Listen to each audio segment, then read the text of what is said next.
एवं आम स्थिर निश्चित क्लीन स्वीप फाड़िकिया भोट ये द्विमत हबार चान्स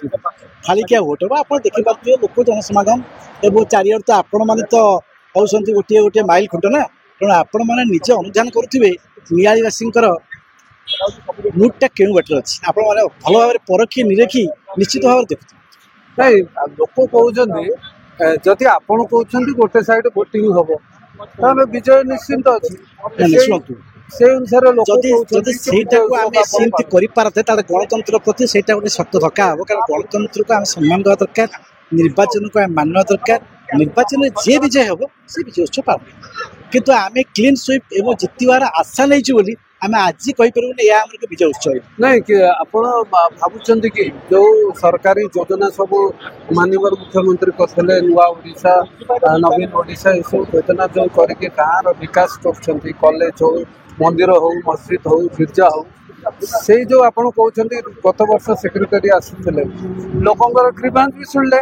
सेटा केते दूर परिपूर्ण कर लोक बर्तमान भोटिंग रे केते सहयोग करेंगे और केते आशीर्वाद करेंगे निश्चित भाव में 5टी सेक्रेटरी जो ग्रीवांस शुणी लोक मान से ग्रीवांस पूर्ण करते ग्रामांचल विभिन्न मठ मंदिर मस्जिद एवं लोक साधारण लोक मान जो असुविधा शुणी पूरण करते निश्चित भाव साधारण मनीष तांकर मन को स्थिर कर सारी से नवीन पट्टनायक को षष्ठ थर मुख्यमंत्री करेंगे और डॉक्टर प्रमोद कुमार मल्लिक को चतुर्थ थर विधायक करेंगे एथिरे आम द्विमत हबार किसी ना वो चिंता कर जो 2024 दीर्घ 25 वर्षर नवीन सरकार तार ऋण सुझापी ऋण आदाय करने वरिष्ठ नेता पांड्यान सार आसुले हाँ पांड्यान सार क्लीन एकदम निर्मल भावमूर्ति एडमिनिस्ट्रेटिव ऑफिस हिसाब से जहाँ करवासी निश्चित भाव में आम मान द्विमत हबार ना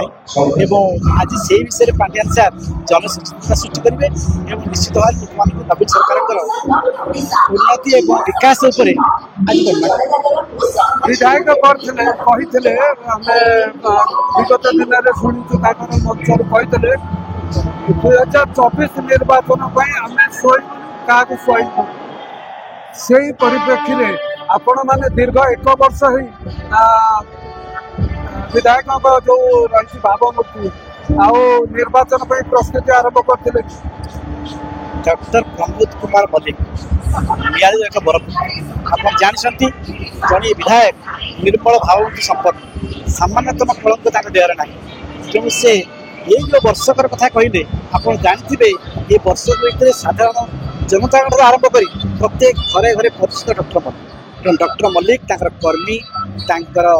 गाँ गहल साधारण जनता समस्त पाखे परिचित एवं से ये कार्यधारा को शाणित भाव में कार्य कर समस्त लोक डॉक्टर मल्लिक प्रति आग्रह वर्तमान विरोधी दलर नेता बड़ बड़ नेता प्रधानमंत्री गृह राष्ट्रमंत्री अन्य जो हाई वोल्टेज तारका मैंने आसुंच प्रचार करने हाई वोल्टेज तारका आप कहीं भाई हाई वोल्टेज आम नवीन बाबू वोल्टेज पाखे समस्त वोल्टेज की नवीन बाबू जो दाऊ दाऊ जलुंट समस्त ता भर लुचि जाऊँ तेणु हाई वोल्टेज आप कहते आप गोटे मार्क करूँ ये केते दिन भितर यशस्वी प्रधानमंत्री भारत वर्ष प्रधानमंत्री से ओडिशा को केते थर आसिले कहीं आस नवीन बाबू प्राण भय तेणु से हिसाब से आस अतीत से नवीन बाबू कहते मोर परम मित्र एवं सारा भारत वर्ष जनप्रिय मुख्यमंत्री 1 नंबर मुख्यमंत्री ये जो कथाटी से कहते मेट करने आशा मेट न हो पार हेतु से भय प्रबल भय आसी जहाँफल कि से मंत्रिमंडल तत्सहित बाचस्पति ओडिशा को घन घन आक्रमण कर निर्वाचन प्रचार कर वरिष्ठ प्रवक्ता संबित पात्र गोटे माने कथा को लेकिन बर्तमान सारा भारत में आलोचना कौन कह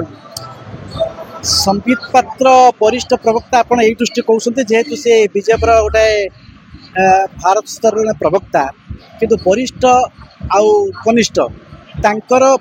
भाषा व्यवहार चरित्र परखी जाए जो लोक कथार शाणित ना कथार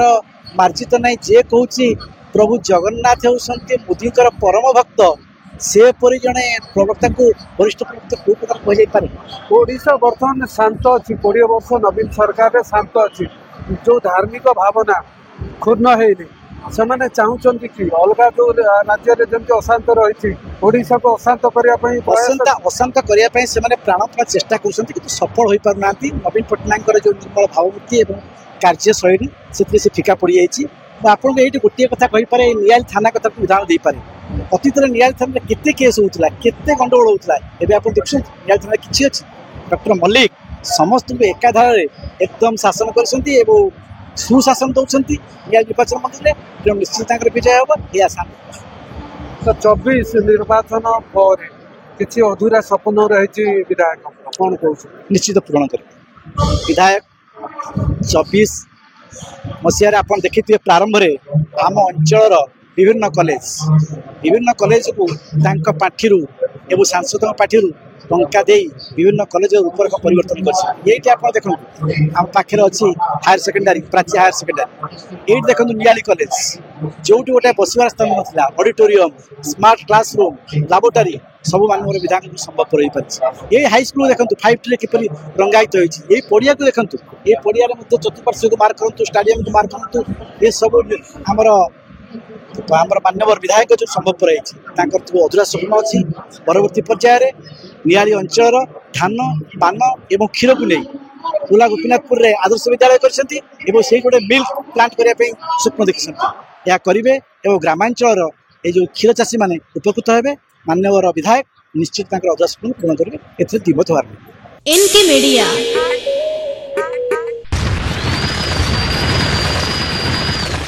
N K media like share and subscribe.